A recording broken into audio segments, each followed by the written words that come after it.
Hi beautiful people, welcome back to my YouTube channel Sign Non-Stop. It's me guys, Sweet Sanu and you are watching Sign Non-Stop. तो guys again I'm back with another amazing video और आज की जो हमारी video massive protest in POK is POK soon becoming a part of India. India का part बन जाएगा POK. आप लोगों का क्या कहना है कमेंट सेक्शन के अंदर जरूर बताइएगा। और गौरव ठाकुर की ये वीडियो लेकर आ चुकी हूँ। जिस तरह POK के अंदर जो है प्रोटेस्ट हो रहा है, जिस तरह लोग जो है वो वहां पर अपने राइट्स के लिए अब उनको जो है वो अवेयरनेस आ चुकी है और वो बोल रहे हैं कि हमें ये चीज चाहिए। जम्मू कश्मीर को जब वो देखते हैं उसके बारे में वो सारी चीजें सुनते हैं तो अब POK के अंदर भी लोगों के दिलों के अंदर ये ख्वाहिश जो है वो उभरती है कि जम्मू कश्मीर के अंदर लोगों के साथ इतना अच्छा सलूक हो रहा है और हम POK के अंदर क्या कर रहे हैं, हमें जो है वो हमारे बेसिक जो एक राइट्स होते हैं वो भी नहीं मिल रहे। इस चीज को लेकर गौरव ठाकुर क्या बोल रहे हैं, मुझे वीडियो सजेस्ट हुई थी तो मैंने कहा व्हाई नॉट, जरूर इसके ऊपर रिएक्शन वीडियो बनाएंगे। फटाफट से वीडियो को कहते हैं स्टार। लेकिन उससे पहले गाइस अगर आप लोग नहीं मेरे चैनल पर, अगर अब तक आप लोग मेरे चैनल को सब्सक्राइब नहीं कर रखा, पहले फटाफट से जल्दी चैनल को सब्सक्राइब कीजिएगा, वीडियो को लाइक शेयर भी जरूर दीजिएगा। अभी एक और न्यूज है कि जो हमारे नवाज शरीफ हैं, ठीक है, उन्होंने जो है वो ये चीज एक्सेप्ट कर लिया कि 1999 के अंदर जो वॉर कारगिल की हुई थी ना, ठीक है, उसके अंदर सारा कसूर जो था वो पाकिस्तानियों का था और वो दोबारा से इंडिया के साथ अब फ्रेंडशिप करना चाह रहे हैं, ट्रेड ओपन करना चाह रहे हैं। तो आप लोग इसके बारे में क्या कहना चाहते हैं वो भी बताइएगा। तो let's start the video guys. POK में अचानक से भारी प्रोटेस्ट शुरू हो चुके। वहां की जनता ने POK के एंट्री पॉइंट कोहाला से पाकिस्तान का झंडा ही निकाल कर फेंक दिया है। पाकिस्तानी पुलिस और आर्मी को आज वहां पर बुरी तरह से मारा जा रहा है।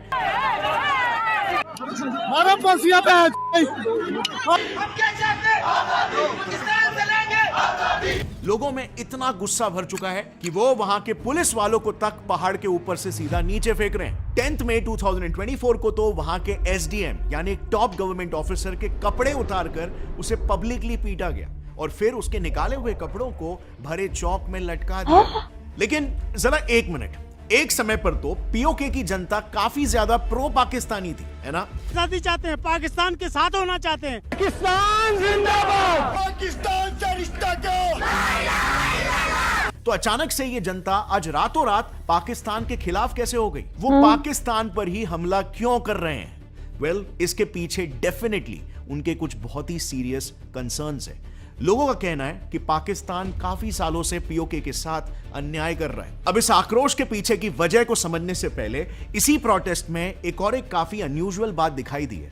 काफी सारे प्रोटेस्टर्स के हाथों में कुछ ऐसे पोस्टर्स भी दिखाई दे रहे हैं। सो यस, अभी अचानक से POK की जनता इंडिया के भी तरफ आने लग गई है। ऑल्सो इसी दौरान आप देखोगे तो इंडिया के ऑलमोस्ट सारे कैबिनेट मिनिस्टर्स ने POK को लेकर स्ट्रॉन्ग स्टेटमेंट्स दे दिए। कुछ मिनिस्टर्स ने तो ओपनली प्रॉमिस कर दिया है कि वो इस बार POK को इंडिया में शामिल करके ही रहेंगे। Every political party of this country is committed to ensure POK, which is a part of India, returns to India. Also, in protest की टाइमिंग को भी देखो, ठीक तभी जब इंडिया में इलेक्शंस चालू है। सो ऑफ कोर्स ये कोई कोइंसिडेंस तो नहीं हो सकता। ऑल्सो खुद पाकिस्तानी सरकार का ये कहना है कि इन प्रोटेस्ट के पीछे इंडियन रॉ का हाथ है। सो क्या पाकिस्तान जैसे कह रहा है सही में POK के प्रोटेस्ट इंडिया ने ही करवाए? क्या POK प्रोटेस्ट बीजेपी के इलेक्शन से पहले 400 पार का एक मास्टर स्ट्रोक है? पूरा देश कह रहा है अब की बार। इफ यस, तो इसे एग्जीक्यूट कैसे किया जा रहा है? क्या ये काम करेगा भी? क्या वाकई में इस बार इंडिया POK को कैप्चर करने में सक्सेसफुल होगा? वेल, हमेशा की तरह सबसे पहले POK में हो रहे प्रोटेस्ट के इन 4 मेजर रीजंस को समझते हैं कि क्यों POK पाकिस्तान से नाराज है और अलग होना चाहता है। Let's start with the first major reason, high inflation rates. So April 2023 में पाकिस्तान का इन्फ्लेशन उनके हिस्ट्री के सबसे हाईएस्ट रेट पर पहुंच गया था। Pakistan is not getting a bailout. Pakistan is going through its worst economic crisis in years. Inflation is at a 50-year high and food has become unaffordable for millions. और तब से लेकर आज तक वहां पर महंगाई बढ़ते ही जा रही है, जिससे वहां की आम जनता परेशान हो चुकी है। Reason number 2, wheat subsidy. महंगाई इतनी गर्मी में बैठना पड़ रहा है मुझे। पाकिस्तान में महंगाई बढ़ेगी तो जाहिर है सबसे पहले तो खाने पीने के सामान के दाम बढ़ने लगे। सो आज पाकिस्तान में आटे की इतनी शॉर्टेज हो गई है कि वो इतना महंगा हो गया है कि वहां पर सही आटे बात की है। बोरियों के लिए लंबी लंबी लाइनें लग रही है, स्टैम्पीड्स तक हो रहे हैं और यहां तक आटों से भरे ट्रक्स को रास्ते में ही लूट लिया जा रहा है। अब व्हीट शॉर्टेज को फुलफिल करने के लिए पाकिस्तानी सरकार ने पूरे पाकिस्तान में व्हीट सब्सिडी का ऐलान कर दिया था, जो अच्छी बात है। पर कुछ ही समय बाद यह सब्सिडी सरकार ने पूरे पाकिस्तान में चालू तो रखा, लेकिन सिर्फ पीओके के लिए बंद करवा दिया। अब ये open discrimination of course PoK की जनता को बिल्कुल भी पसंद नहीं आया और इसीलिए ये बन गया उनके प्रोटेस्ट का दूसरा मेजर रीजन। अब अगला रीजन भी एक डायरेक्ट डिस्क्रिमिनेशन है जो पाकिस्तान पीओके की जनता के साथ कर रहा था। But before understanding that, in global issues पर एक नजर रखना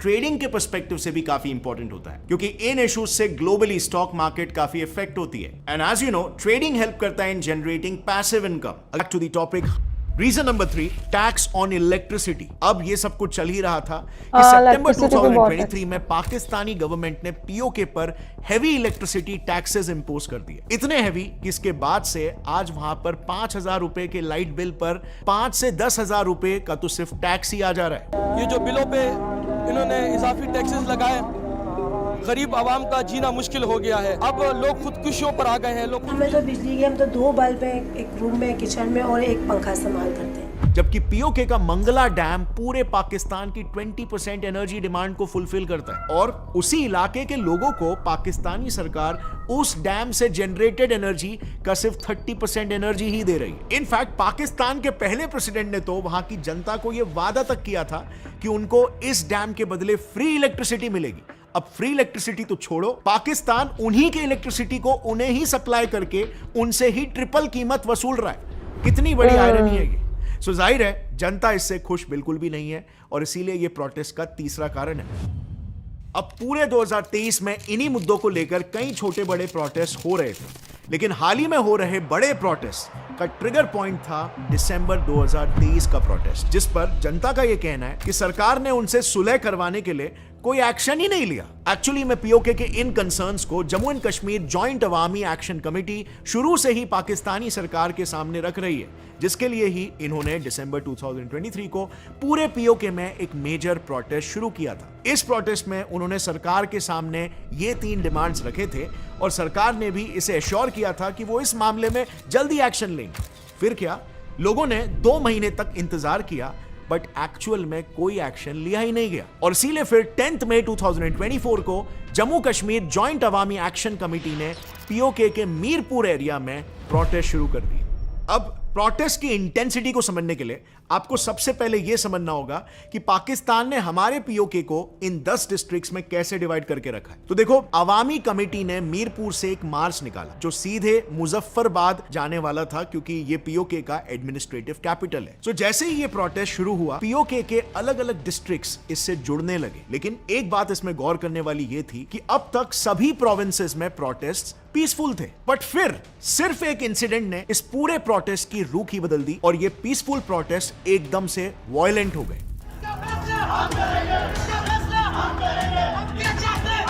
दरअसल मीरपुर के दडियाल डिस्ट्रिक्ट में लोग शांति से ही प्रोटेस्ट कर रहे थे, लेकिन इसी बीच वहां के एसडीएम ने उन पर लाठी चार्ज के ऑर्डर्स दे दिए। इस पर फिर पुलिस ने भी लोगों को बुरी तरह से मारना शुरू कर दिया और काफी लोग घायल भी हुए। अब इस इंसिडेंट से लोगों को इतना गुस्सा आ गया कि उन्होंने उस एसडीएम के कपड़े निकालकर उसे मारना शुरू कर दिया और उसके कपड़ों को फाड़कर उसके ही ऑफिस के बाहर लटका दिया। उनका यह मानना था कि एक तो सरकार हमारे डिमांड्स को नजरअंदाज कर रही है और ऊपर से पीसफुल प्रोटेस्ट पे लाठीचार्ज कर रही है। इसके बाद फिर अवामी कमेटी ने भी इस कंपैरेटिवली लोकलाइज्ड प्रोटेस्ट को एक पीओके वाइड प्रोटेस्ट डिक्लेयर कर दिया और पीओके के ऑलमोस्ट हर डिस्ट्रिक्ट में जो प्रोटेस्ट पीसफुली हो रहे थे वो अब इसके बाद एकदम से वायलेंट हो गए।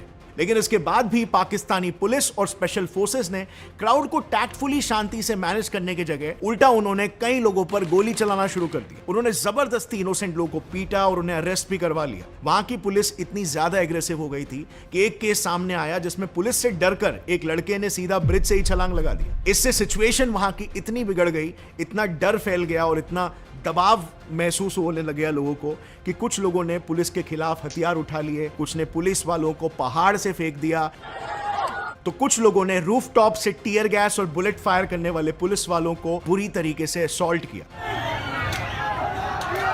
बेसिकली इस दौरान पीओके में हर जगह पाकिस्तानी पुलिस बुरी तरह से मार खा रही थी और situation totally out of control जा चुका था। लोगों में गुस्सा इतना बढ़ चुका था कि बच्चे तक रास्तों पर उतरकर पाकिस्तान से आजादी मांग रहे थे। इस बार आजादी मिलेगी इंशाल्लाह। हम लेके रहेंगे, and you know what, as usual इस सब का इल्जाम पाकिस्तानी सरकार ने इंडिया पर डाल दिया। पीओके के पीएम ने भी भारत पर यह आरोप लगाया कि यह सब कुछ इंडिया ही करवा रहा है। जो पड़ोसी दुश्मन है इंतहाई मकार और अयार है, और उनके जो वजीर दिफा हैं वो बरमला कह चुके हैं कि आज़ाद कश्मीर के अंदर हम दहशतगर्दी के वाक़यात करवाने में बराह रास्त मुलव्वस हैं। अब ये ऐसा क्यों कह रहे हैं पता है? बिकॉज इसी हफ्ते पाकिस्तान में आईएमएफ के डिग्नेटरीज आने वाले हैं, जिसके वजह से पाकिस्तान को करीब 6 से 8 बिलियन डॉलर्स का बेल आउट पैकेज मिलेगा, भीख मिलेगी। आईएमएफ के साथ आज एक इंतहाई मस्बत नतीजे पर पहुंची है। अब ये अमाउंट पाकिस्तान के लिए कितना जरूरी है इसे आप इससे समझ सकते हो कि वो आईएमएफ से 6 से 8 बिलियन डॉलर्स और चाइना से 12 billion dollars debt roll over लेकर अपने 23 बिलियन डॉलर्स का डेफिसिट को फुलफिल करना चाहता है, ताकि उनके यहाँ पर इन्फ्लेशन कंट्रोल किया जा सके और उनकी कंट्री डिफॉल्ट ना हो। बट पाकिस्तान का यह आरोप है कि भारत ऐसा नहीं होने देना चाहता, वो पाकिस्तान को कोलैप्स करवाना चाहता है और इसीलिए वो पीओके में प्रोटेस्ट करवा रहा है, ताकि पाकिस्तान के एडमिनिस्ट्रेटिव मिसमैनेजमेंट को देखकर आईएमएफ उन्हें बेल आउट पैकेज ना दे। और अगर आप देखोगे तो इसी दौरान कई ऐसे रिपोर्ट्स भी आ रहे हैं। एक यूएस न्यूज रिपोर्ट के अनुसार इंडिया पाकिस्तान के टेररिस्टों की ओपन किलिंग करवा रहा है। इवन इस हफ्ते हमारे रक्षा मंत्री राजनाथ सिंह जी ने भी ये कहा कि हमें पीओके के लिए आर्मी नहीं चाहिए, वहां के लोग खुद हमारे पास आ जाएंगे। मैंने कहा ना, पाक अधिकृत कश्मीर की जनता ही ये मांग करेगी कि हमको मर्ज किया जाए भारत के साथ। काफी सिमिलर स्टेटमेंट हमारे एक्स आर्मी चीफ और cabinet minister VK Singh ji ने भी दिया था। पीओके अपने आप भारत के अंदर आएगा, थोड़ा सा इंतजार कर। एंड अब तो इंडिया के होम मिनिस्टर अमित शाह जी ने भी ओपनली ये कह दिया है कि इस इलेक्शन में एनडीए के पावर में आते ही हम सबसे पहले पीओके को वापस ले लेंगे। इंडिया के फॉरेन मिनिस्टर एस जयशंकर ने भी कई बार डिप्लोमेटिक प्लेटफॉर्म्स पर यही कहा है कि पीओके के लिए इंडियन पार्लियामेंट और इंडिया की सारी पॉलिटिकल पार्टीज कमिटेड है। जब सही समय आएगा तो हम हमारी खोई हुई जमीन को वापस से जरूर ले लेंगे। Every political party of this country is committed to ensure POK, which is a part of India, returns to India. This actually is our national commitment. और आज का इंडिया तो आपको पता ही है, जो भी हम बोलते हैं हम करके दिखाते हैं। सो डेफिनेटली ऐसे दौर में हमारे लीडर्स के ऐसे बोल्ड स्टेटमेंट से पाकिस्तान काफी ज्यादा इनसिक्योर हो चुका है। पर इन सभी कंट्रोवर्सीज के बीच करंट सिचुएशन के हिसाब से मुख्य सवाल यह आता है कि पीओके का आखिर फ्यूचर ही क्या होगा, पीओके के साथ आगे क्या होने वाला है। वेल, पीओके के करंट टेम्परामेंट को थोड़ा सा इंट्रिंसिकली अगर स्टडी करें तो वहां पर बेसिकली 3 टाइप के आज डिमांड्स हैं। Number 1, joining with India. वहां पर एक गुट आज बन चुका है जो भारत के साथ जुड़ना चाहता है। आज आप देखोगे तो वहां पर खुद पीओके के ही लोग ओपनली पीएम मोदी से ये कह रहे हैं कि हमें पाकिस्तान से आजादी दिला दो। पीओके के एक human rights activist Amjad Ayub Mirza तो इंडियन गवर्नमेंट से ये तक कह रहे हैं कि यही सही टाइम है पीओके को अपने कंट्रोल में लेने का, क्योंकि आज वहां की जनता पर काफी ज्यादा अत्याचार हो रहा है। सो इससे बेहतर रीजन क्या हो सकता है? If today the Indian government does not step up their efforts to free POJK and Gilgit-Baltistan, then this golden chance of our freedom will wither away. आयुध मिर्जा का ही यह भी कहना है कि आज पीओके में पाकिस्तान के अत्याचार के खिलाफ कोई भी लीडर अगर आवाज उठाता है तो पाकिस्तानी आर्मी उनके घर में बिना किसी वारंट के घुसकर उन्हें अरेस्ट कर लेती है और फिर बाद में वो गायब हो जाते हैं। बेसिकली पाकिस्तान को इस बात का डर है कि इन्हीं हरकतों के वजह से कहीं वापस किसी बांग्लादेश का जन्म ना हो जाए, क्योंकि सेम इसी तरह का हाल पाकिस्तान ने 1971 के टाइम भी देखा था। लोगों की आवाज ना सुनना, लीडर्स को अरेस्ट करना और प्रोटेस्ट कर रहे लोगों का जेनोसाइड करना। सो इन अत्याचारों की वजह से एक गुट तो सीधा इंडिया से मदद मांगने लगा है और हमें पाकिस्तान से आजादी दिलवा दो और इंडिया में जोड़ दो, ऐसे नारे लगाने लगा है। हम अपील करते हैं हिंदुस्तानी गवर्नमेंट से कि खुदारा नरेंद्र मोदी आओ और इस जुल्म से यहाँ निजात दिलाओ लोगों को। अब बात करते हैं पीओके के फ्यूचर पॉसिबिलिटी नंबर 2 की, रिमेनिंग विद पाकिस्तान। अब ऑफ कोर्स दूसरा सिचुएशन एक ऐसा भी क्रिएट हो सकता है, क्योंकि एक प्रो पाकिस्तानी गुट भी है जो पाकिस्तानी फोर्सेस के साथ मिलकर आम लोगों की आवाज को दबा रही है। सो अगर ये गुट सक्सेसफुल हो जाती है इन सारे प्रोटेस्ट को टेम करने के लिए, इन्हें कंट्रोल करने के लिए, तो फिर पीओके का फ्यूचर कुछ ऐसा भी हो सकता है। फ्यूचर नंबर 3, आजाद कश्मीर। अब पीओके की जनता में कुछ लोग ऐसा भी माइंडसेट रखते हैं कि जो ना पाकिस्तान के साथ रहना चाहते हैं और ना ही वो भारत के साथ जुड़ना चाहते हैं, यानी कि वो एकदम एक इंडिपेंडेंट आजाद कश्मीर चाहते हैं, जैसे कश्मीर पहले हुआ करता था एक छोटे पीरियड ऑफ टाइम के लिए। अब ये डिमांड ऑफ कोर्स कई लोगों को आज के समय में सही भी लग रही है, लेकिन ये चीज हमें भूलना नहीं चाहिए कि यही सेम चीज 1947 के समय जम्मू एंड कश्मीर के राजा हरि सिंह जी ने भी सोची थी, और इसी वजह से ही तो आज तक कश्मीर के लोग सुकून से नहीं रह पाए हैं। एंड प्रैक्टिकली भी देखा जाए तो अगर मान लो ये पीओके एक इंडिपेंडेंट कंट्री बन भी जाता है, तो क्योंकि ये एक लैंडलॉक्ड कंट्री होगा, तो एडिक्वेट रिसोर्सेस नहीं होने के कारण इन्हें हमेशा अपने नेबर्स पर ही रिलाय होना पड़ेगा। और जिस देश के पाकिस्तान और चाइना जैसे नेबर्स है, तो वो छोटी सी इंडिपेंडेंट कंट्री पीसफुली कोएग्जिस्ट कैसे कर पाएगी? The odds would be greatly against PoK. लेकिन इन सब के बीच एक चीज तो बिल्कुल क्लियर है, आज नहीं तो कल पाकिस्तान का टूटना तो तय है। क्योंकि अगर आप पाकिस्तान के इस मैप को देखोगे, उनके नॉर्थ वेस्ट का जो एरिया है, वहां के पश्तून्स पाकिस्तानी गवर्नमेंट से खुश नहीं है, और उस रीजन में अफगानिस्तान का हैवी इन्फ्लुएंस है। सो अफगान्स के प्रेशर की वजह से वो रीजन पाकिस्तान से टूटना चाहता है। सेम उसी तरह पाकिस्तान के साउथ में बलोचिस्तान के बलोच काफी सालों से अपनी आजादी की लड़ाई लड़ रहे हैं। आए दिन खबर आती है बलोचिस्तान लिबरेशन फोर्स ने पाकिस्तानी आर्मी पर अटैक किया।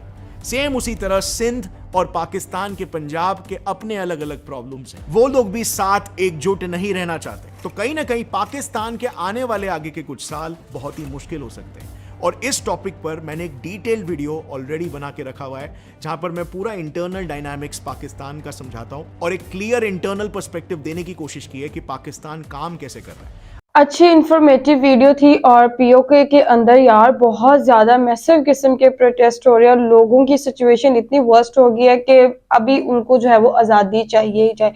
अब मुझे ये इस चीज़ का हो रहा है कि अभी इस वीडियो के अंदर भी उन्होंने बताया कि 1971 की वॉर जो है वो इतिहास जो है वो दोहराया ना जाए, क्योंकि लोगों का इस टाइम भी बांग्लादेश जैसे हाल था ना, बुरा हाल था बांग्लादेश के लोगों का पाकिस्तान के अंदर, अभी जो है वैसे ही पीओके के अंदर जो है वो लोगों का हाल बदतर से बदतरीन होता जा रहा है।